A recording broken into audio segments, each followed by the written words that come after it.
to my channel. I shouldn't do that because Crystal will get on me for imitating people. But anyway, welcome to another video. Thank you guys for joining me.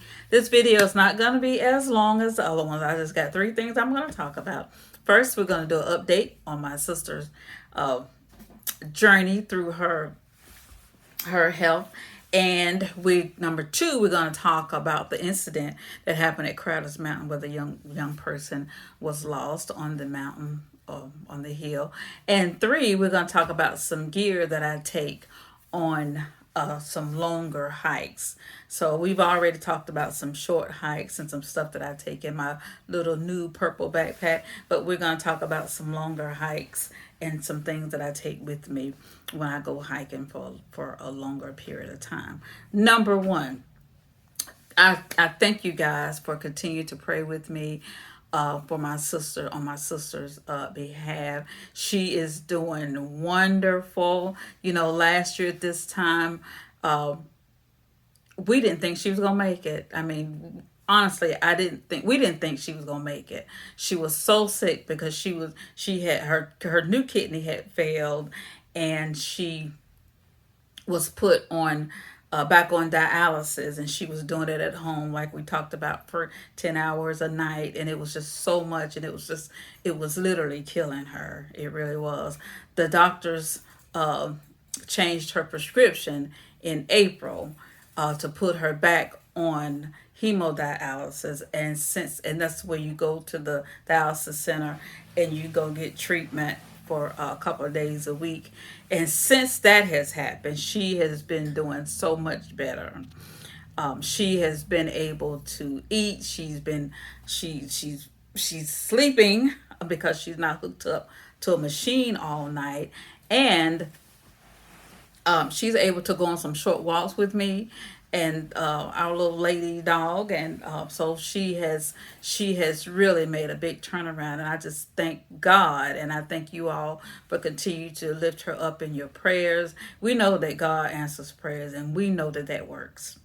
We do. If you don't know, then you don't know, but I'm telling you, I know, and I know that God answers prayers. I don't know what you believe in or who you believe in, but Hosanna forever, we worship you. Hosanna forever. Okay, that's the song. I don't own the rights to that song, so don't go suing me. But I just thank you for your prayers. Continue to lift her up. We do have another major surgery coming up next Friday. They're going to take her perm cap out of one side of her chest. They're going to attempt to put it in her arm. The doctor said that might not work. If it doesn't work, they're going to put it in the other side of her chest. And we know that anything got to do with your chest and your heart and all that, your lung stuff is very serious. So just keep her in your prayers for next Friday, because we're going to go into that surgery. We believe in God that it's going to work, and she's going to come out victorious, and we already know that it's already done because she's getting ready to do some moonwalking, and I'm going to tell you about it when it happens. So again, thank you for your prayers. Now, number 2, there was an incident on Crowder's Mountain where a young person was lost. Now, I know people will roll in their eyes and say, how do people get lost on Crowder's Mountain? Crowder's Mountain is a state park. You have over 20 miles of hiking trails in Crowder's Mountain. And I can understand how the person was lost. What I don't understand is why it took so long for them to start searching for the person. Now, Crowder's Mountain closed at 8 or 9 o'clock. So if they close the gate and the car is still in the parking lot, common sense would tell me, okay, there's a car still here. Let me go in the office, whether I'm at Sparrow Springs or Linwood. Let me go in the office at Sparrow Springs, that's the main office, and check. And I'm rangers. I'm talking about the rangers and the people that work there, and check for the camping registry and see if this person is staying overnight camping. Because when you register to camp overnight, you register, you list your vehicle type and your tag number and all that. So obviously that didn't happen. So they locked the gates and they locked this young person in on the mountain. I don't claim to know everything, so don't come for me. The people, the friends at Crowder's Mountain, don't come for me. I'm just telling you what I'm thinking. This is my thought on that. So you locked the gates in their car in there. You didn't go check and see if this person was on the camping list, if he was camping overnight or not. So you locked him in. Even if he come off the mountain safely, he couldn't get out because his car is locked in the gate. Both gates were locked. So you lost a good 12, 15 hours of searching for this person. It was still daylight when the gates were locked. So you had time to go look for this person, but that didn't happen. The person was reported missing. I don't have all the details, but I understand how he can get turned around on the mountain. In the park. This is why it's so important. No fault to anybody. No fault to the young man. No fault to Crowder's Mountain. But it can happen. Be prepared. Be prepared. From what I understand, he didn't have any water with him. Even if you're going for a short hike up the Tower Trail.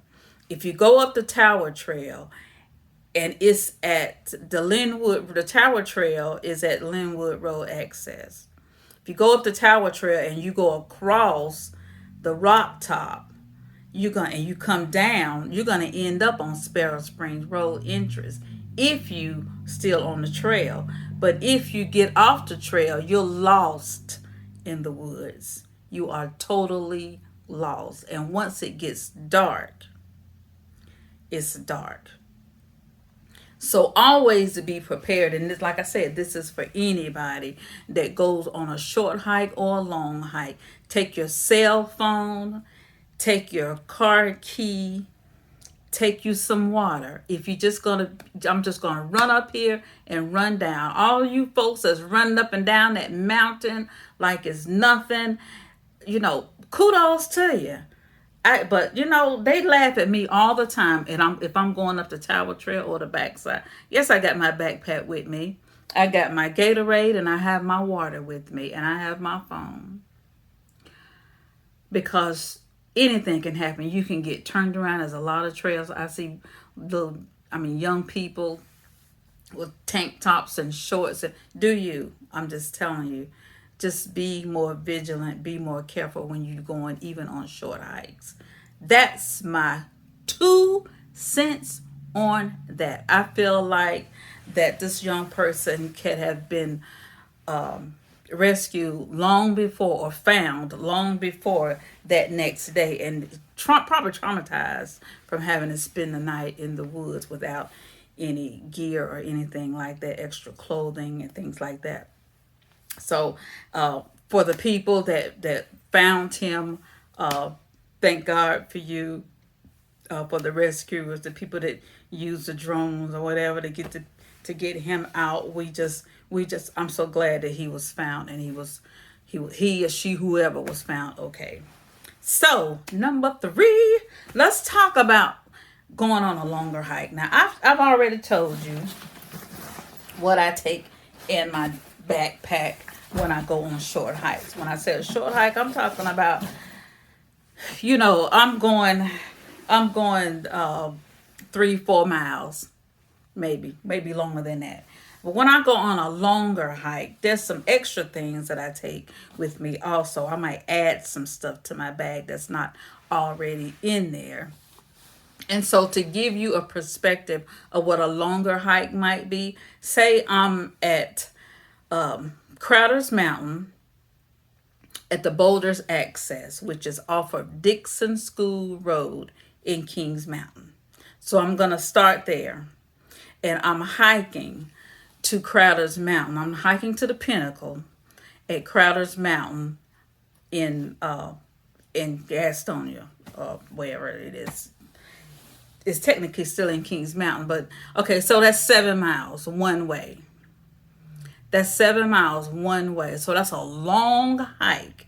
If I don't have anybody at the Sparrow Springs um, Road parking lot to pick me up, guess what? I'm hiking back to Dixon School Road to the Bulger's Access parking lot. So that's 14 miles in that day. That's a long hike. So if I'm taking a long hike like that, I'm going to take extra stuff. So I may even take a bigger bag, like my bigger bag, and everything that I have in my smaller bag, I'm going to put in there, and then I'm going to have some extra stuff. Now, my extra stuff, I'm going to have my phone charger. I'm going to have extra charger for my phone. That way I got more power. It's a little bit more weight, but I have more power in case my phone starts to go dead or my flashlight or something like that. I got more, my headlamp. I got more power because if I wait till, that's every bit, 14 miles, you're looking at 7 hours. So if I wait till later in the day to go for that hike, which I'm not going to do, it may get dark before I get back. And so I'm going to take some extra power for my phone. I'm going to take a big Gatorade, and I'm going to take two bottles of water.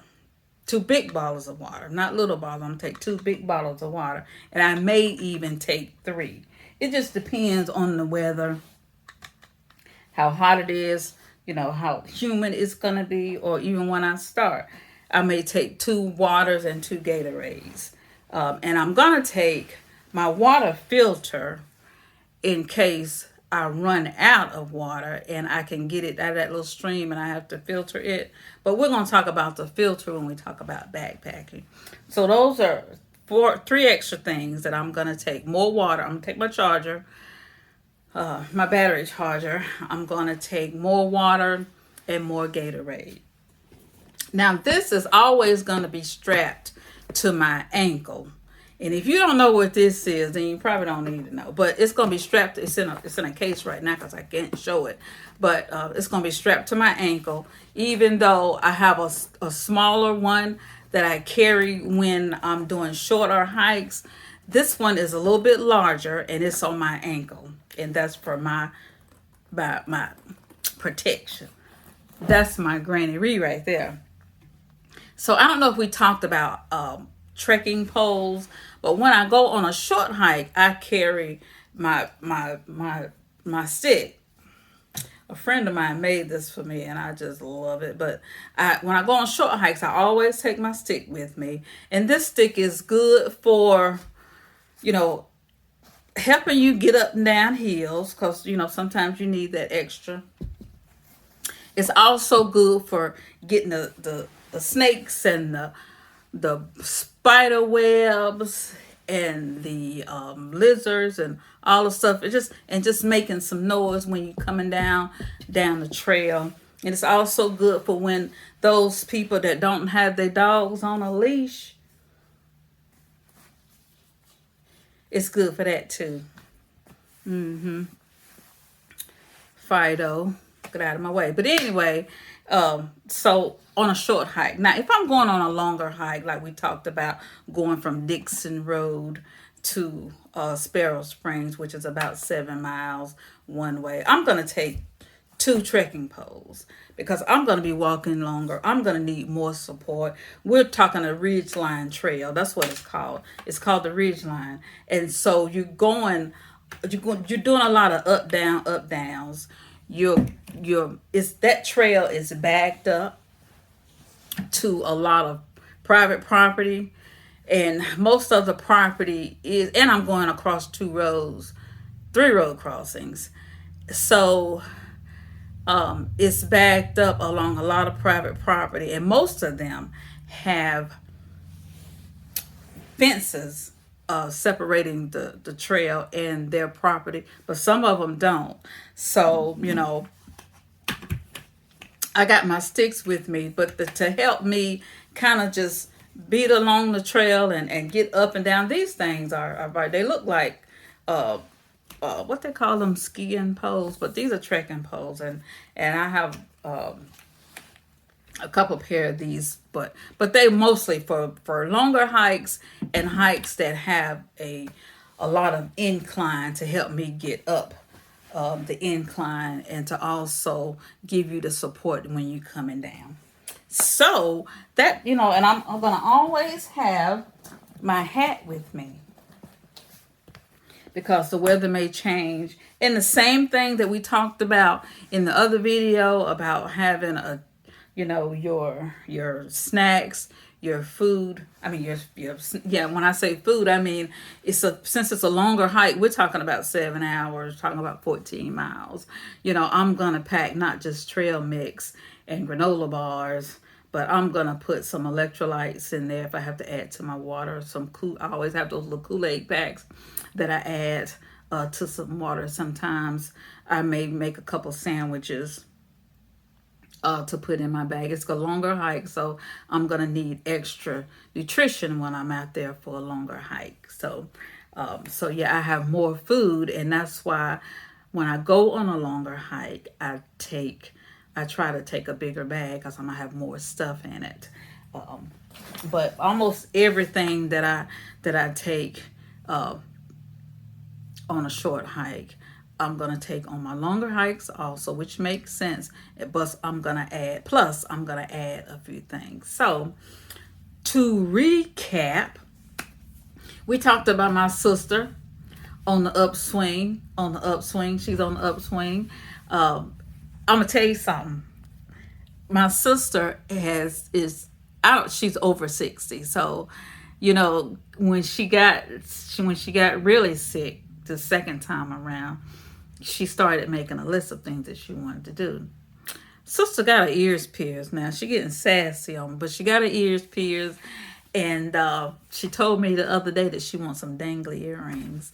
So I gave her, y'all, this is, life is just, this is just the best thing ever. Just to be able to see people just live and take advantage of every day. But I gave her some I let her go through some of my oldest sister took her to get her ears pierced, and then she asked for some dangly earrings. And so, she gonna be dangling and she gonna be moonwalking. So I was recapping. Y'all see how my mind is just so I was recapping. Talked about my sisters on the upswing. We talked about being safe when you go on a short hikes, like the little fella, like the young person at Crowder's Mountain. It's important to take a map with you. I cannot say this enough. Those maps, they print thousands of them on that little cheap paper. Grab one. If you don't want nobody to see you with a map because you feel like you're a dork, man, you can call me dorky all day. I take extra maps especially when I go to Crowder's Mountain, because people always don't have one, and they up there. And which way do I go? Which way? Here's a map. Put one in your car. Circle the trail that you're on, that you plan to go on. Just it's common sense. And I'm not saying that the young person wasn't using common sense. It may have been his first hike. It may have been his 100th hike. He may have gotten so comfortable doing those hikes that he just lost his way. And that can happen. I get lost. Let me tell you something. I went to Twin Falls the other day. I didn't get lost, but when I was driving down through there, if I drove 2 hours to get to Twin Falls, which is in Sunset, South Carolina, down there in Pickens, South Carolina. You know where down there. Down there. I started to turn around a couple times because I'm thinking, hey, we ain't down here. Ain't none of us down here. I'm the only one. When I saw that little bear cub, and I say, oh, glory, hallelujah. Hallelujah. Let me get from down here. But I said, no, I done drove. I'm going down here. But I saw them waterfalls, and God made it all right. Because it was some campers, not campers, but it was another group getting ready to go to school out there. And he was like, I'm going to make it all right. And he made it all right. And I felt better. Even after I saw the bear. But you know what? I got some bear spray. This is bear spray. And it works for bears. And it works for humans too. So, oh yeah, when I go on a longer hike, I hook this to my pack. I have it handy right there on the side so I can get it. Because if somebody look crazy enough, man, I will spray you before you get too close to me. I've had to do that, but we'll talk about that later. So I was recapping. My sister is doing great. Talking about safety on the trail. And we're talking about extra gear that you take on a longer hike. And so the next thing we're going to talk about in the next video, backpacking. That means when I go and I stay overnight. So I'm going to plan a backpacking trip. It'll probably be at a state park somewhere because I'm not going way out because school has started and I can't go too far. And the only day I have off is Sundays. But we're gonna talk about backpacking, and we're gonna talk about all the stuff that we take to go backpacking. And I said this video wasn't gonna be long, and it's not long. I'm gonna end it right now. Y'all be blessed. Continue to be blessed. Be kind to someone. Wait a minute. Y'all be blessed. Continue to be blessed. And be kind. Period. And happy hiking. Take care.